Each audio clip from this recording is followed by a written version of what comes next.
शुभेंदु पर टीएमसी गुंडों का हमला, बंगाल की जनता सड़कों पर उतरी।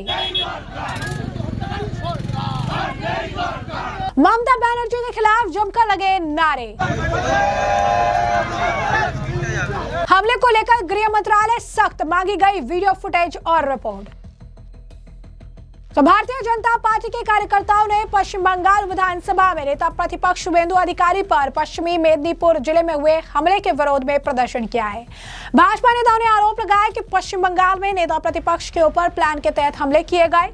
विपक्ष के नेता शुभेंदु अधिकारी पर हुए हमले पर भाजपा सांसद ज्योतिर्मय सिंह महतो ने कहा कि ममता बनर्जी जो काम करा रही है उसे साफ है कि उनका राजनीतिक पतन निश्चित है। शुभेंदु अधिकारी एक कार्यक्रम के लिए पुरुलिया गए थे, जो मेरे लोकसभा क्षेत्र का हिस्सा है, और वहीं से लौटते समय तृणमूल के गुंडों ने लाठी, डंडे, रॉड से उनकी गाड़ी पर हमला किया और इसे पता चलता है पश्चिम बंगाल में ममता बनर्जी और तृणमूल कांग्रेस की क्या स्थिति। बता दें आपको कि इस मामले को लेकर पश्चिम बंगाल में काफी ज्यादा हंगामा मचा हुआ है। एक तरफ शुभेंदु अधिकारी लगातार बयानबाजी कर रहे हैं, लगातार इस मामले को लेकर गंभीरता दिखा रहे हैं, तो दूसरी तरफ सड़कों पर जनता उतर चुकी है। ममता बनर्जी के खिलाफ बेहद ज्यादा जो है रोष देखने के लिए मिल रहा है। टायर जलाए गए हैं, ममता बनर्जी के खिलाफ नारेबाजी की गई है। सिर्फ यही नहीं, जो पुलिस वहां पर मौके पर पहुंची उसके खिलाफ भी जो जनता है, जो लोग हैं, जो बीजेपी वाले भी थे, उन्होंने जो है नारेबाजी की और ये कहा कि आप यहाँ क्या कर रही हैं, आप तब कहाँ थे जब शुभेंदु अधिकारी के ऊपर हमला किया गया।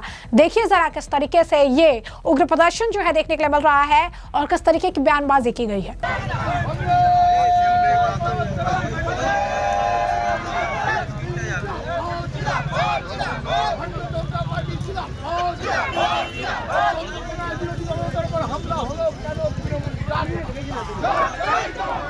इसका प्रतिवाद हम लोग अपने मंडल अध्यक्ष तन्मय दे के नेतृत्व में और कन्वेनर हमारे विधानसभा के गोपाल चौबे जी की उपस्थिति में और सारे जिला नेता और हमारे मंडल के समर्थक कर्मी पदाधिकारी की उपस्थिति में आज तालडांगा मोड़ में हम लोग टायर जला के जनता को रोक के, गाड़ी रोक के हम लोगों ने रास्ता अवरोध करके ये पालन किया, क्योंकि हम लोगों का भी दीवार में पीठ आ चुका है। हम लोगों के पास हमारे पास कोई भी उपाय नहीं बचा है कि जहां हमारे विरोधी दल नेता सुरक्षित नहीं है, वहां हमारे राज्य सभापति सुरक्षित नहीं है, केंद्रीय मंत्री पर हमला होता है।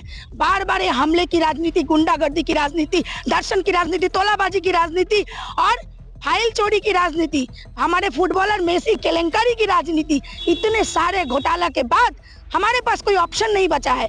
हमारे विरोधी दल नेता आवाज उठाते हैं विधानसभा में, हमारे विरोधी दल नेता मीडिया में इनका बैंड बजा के रखते हैं। सुप्रीम कोर्ट गई है, जिस तरह से ममता बनर्जी ने असंवैधानिक तरीके से ईडी रेड में इंटरफेयर किया है, उसके बारे में आप क्या बताएंगे? देखिए, कोई भी संविधान की मंत्री कोई संवैधानिक काम करने कोई गवर्नमेंट ऑफिस में नहीं गई थी। एक आईपैक की ऑफिस और उसके कर्णधार के ऑफिस में जाकर के एक सरकारी मुख्यमंत्री एक बेसरकारी काम की है। मतलब ये बेहिसाब कलंकित अध्याय है बंगाल के लिए। और आज अगर हम लोग देख रहे हैं कि मुख्यमंत्री फाइल चोरी कर रही है आईपैक के ऑफिस में जाकर के, तो हम लोगों को हंसी भी आ रही है, सरकारी व्यवस्था पर भी सवाल उठ रहा है। और जब हमारे ईडी के सारे ऑफिसर गए हैं कोर्ट में, क्योंकि उन लोगों को हाईजैक करके, किडनैप करके सारे फाइल पेन ड्राइव वो चोरी की है, तो इसके विरुद्ध में तो कोर्ट में ही जा सकता है ना इंसानी।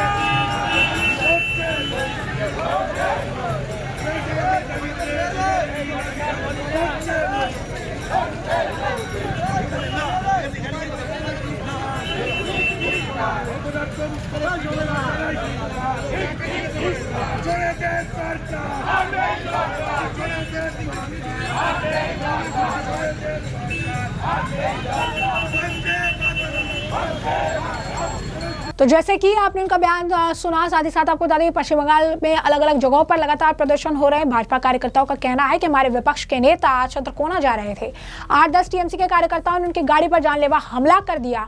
ये कानून व्यवस्था तोड़ने वाली सरकार है। उन्होंने कहा पश्चिम बंगाल की स्थिति को इससे समझ सकते हैं कि आज विधानसभा में नेता प्रतिपक्ष भी सुरक्षित नहीं।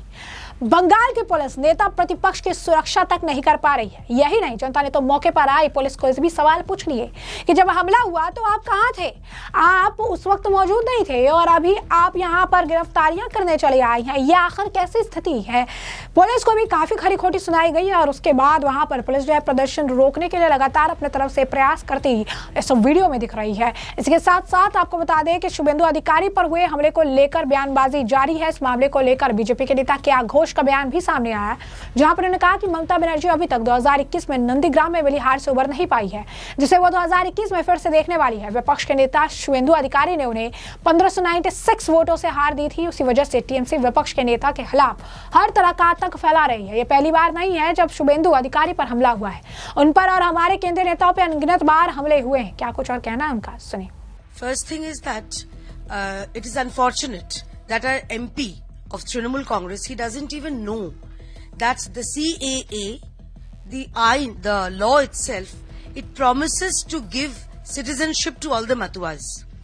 Our Honorable PM and Honorable HM, during his last visit in Kolkata, he said that all the Matuas and plus all the people who have come from Bangladesh, all the minorities who have come from Bangladesh, Pakistan and Afghanistan, they are our co-citizens. So even after that, they just want to churn it for their own political benefit. Nothing else than that.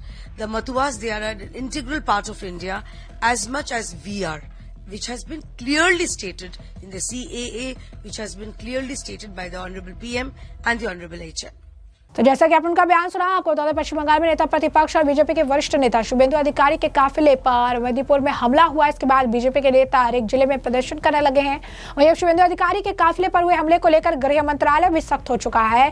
इस हमले के संबंध में मंत्रालय ने उनके कार्यालय से अब रिपोर्ट मांगी है। बीजेपी ने आरोप लगाया है कि शनिवार देर रात पुरुलिया के पास टीएमसी समर्थकों द्वारा शुभेंदु अधिकारी के काफिले पर हमला किया गया था। सूत्रों के अनुसार शुभेंदु अधिकारी का कार्यालय घटना की वीडियो रिकॉर्डिंग गृह मंत्रालय को भेजेगा। शुभेंदु अधिकारी ने आरोप लगाया कि यह घटना रात करीब 8:20 पर हुई, जब वो पुरुलिया से लौट रहे थे। जब उनका काफिला पश्चिम मेदिनीपुर जिले के चंद्रकोना रोड मार्केट इलाके में 4 पॉइंट क्रॉसिंग से गुजर रहा था, तो पार्टी का झंडा लिए कुछ टीएमसी समर्थकों ने कथित तौर पर सड़क जाम कर दी और बांस की लाठियों से उनके काफिले पर हमला किया। पूर्व बीजेपी अध्यक्ष और सांसद सुकांत मजूमदार ने भी इस हमले को लेकर बयान दिया था। कहा, शुभेंदु अधिकारी पर हमला पुलिस की मौजूदगी में हुआ है। ऐसी घटनाएं बार बार हो रही है और ये बर्दाश्त नहीं किया जा सकता। ऐसा लगता है कि मुख्यमंत्री चाहते ही हैं कि ये हमले हो, ताकि अगर केंद्र सरकार सख्त कार्रवाई करे तो वो लोगों की सहानुभूति हासिल करके सत्ता में वापस करा सके। हमें उम्मीद है कि चुनाव से पहले हिंसा नहीं बढ़ेगी, लेकिन अगर जरूरत पड़ी तो अभी केंद्रीय बलों को तैनात किया जाना चाहिए। तो अब देखिए किस तरीके से बात विवाद बढ़ चुका है।